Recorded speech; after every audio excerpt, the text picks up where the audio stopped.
verte. Tous les Brugeois sont dans le rectangle quasi. Et tous les Gantois aux abords du grand rectangle. La tête au deuxième et la latte. La latte qui repousse cette tête d'Alphaba. Encore une fois, ce sont les défenseurs centraux qui étaient venus porter le danger là sur cette phase arrêtée. On repart du côté gantois. Et on relance correctement dans les pieds d'El Ganassi. Encore une fois, c'est très bien joué de la part d'El Ganassi. Jorgensen, il a du champ pour frapper. La balle repoussée par Verbis dans les pieds de Koulibaly. Et le poteau qui vient à la rescousse des Brugeois. Ce n'est pas terminé. Ljubijankic au deuxième poteau. Verbis de nouveau. Et un nouveau poteau de Koulibaly. Cette action va-t-elle se terminer? Eh bien oui, avec une frappe à côté de Yacine El Ganassi. Eh bien une action complètement folle dans ce match. Après 18 minutes de jeu, 2 poteaux dans la même action. Et les Brugeois peuvent remercier la chance sur cette phase. On revoit la frappe de Jorgensen dans un premier temps. Poteau d'Elimane Koulibaly. Et puis ça va encore être un peu du flipper ici avec une balle repoussée par Verbis. Koulibaly qui manque vraiment de chance sur cette action mais qui aurait dû conclure d'aussi près. Alors le premier but tombera-t-il sur phase arrêtée? Premier corner pour le Cercle de Bruges. Déviation deuxième poteau et Dominique Fowley qui se loupe et qui est surtout allé percuter le poteau sur cette action. Invariablement c'est encore El Ganassi qui donne ce coup de coin. Koulibaly la tête, le sauvetage miraculeux de Verbis une deuxième fois et on dégage du côté de Neto. Et bien là les Brugeois peuvent remercier leur gardien qui a encore fait des miracles sur cette action. On revoit la tête d'abord de Koulibaly. Et puis c'est un peu chanceusement que Bram Verbis sort ce deuxième ballon. C'est toujours 0-0.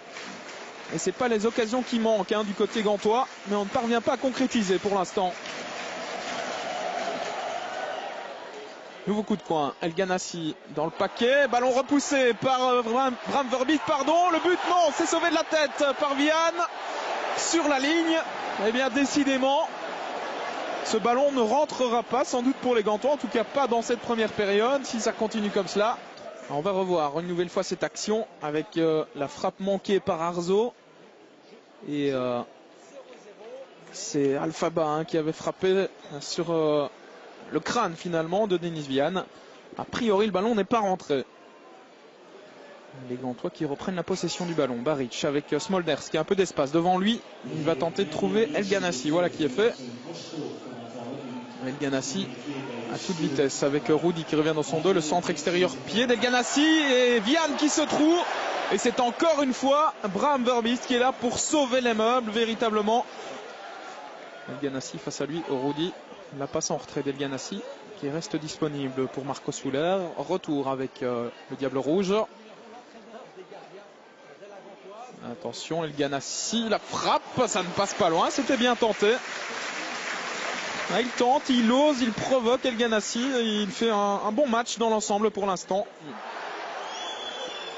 Vaneno dans le rectangle, face à lui il y a Mario Baric. Les crochets de Vaneno, la passe elle est bien jouée, elle était belle et le poteau avec Fowley, nouveau poteau. Et c'est Rudy maintenant qui va peut-être pouvoir frapper, qui glisse une nouvelle fois. Eh bien, décidément il devrait changer de pneu. Le Portugais. Et décidément dans ce but on a des actions complètement folles. Un premier poteau, Fowley qui se jette. Deuxième poteau pour sauver Frank Books. Et puis Rudy là qui ne parvient pas à frapper, qui glisse. Coup de coin d'El Ganassi. Premier poteau avec la frappe de Nahayo et une nouvelle parade 5 étoiles véritablement de Bram Verbis. Ce gardien il fait un début de championnat tonitruant véritablement. Ce n'est pas terminé pour les Gantois avec Souler. À l'entrée du rectangle, la frappe de Ljubijankic et nouvel arrêt de Bram Verbis. Eh bien, on va pouvoir lui ériger une statue du côté de Bruges dès cette première journée de championnat parce que le gardien du cercle est véritablement en train de faire le match de sa vie aujourd'hui. Regardez cet arrêt du bout des doigts ou du bout du pied, encore une fois. Et Marco Soler qui perd le ballon au profit de Rudy qui est reparti dans ses dribbles. Alors est-ce qu'il va tenir droit sur ses jambes cette fois-ci? Oui.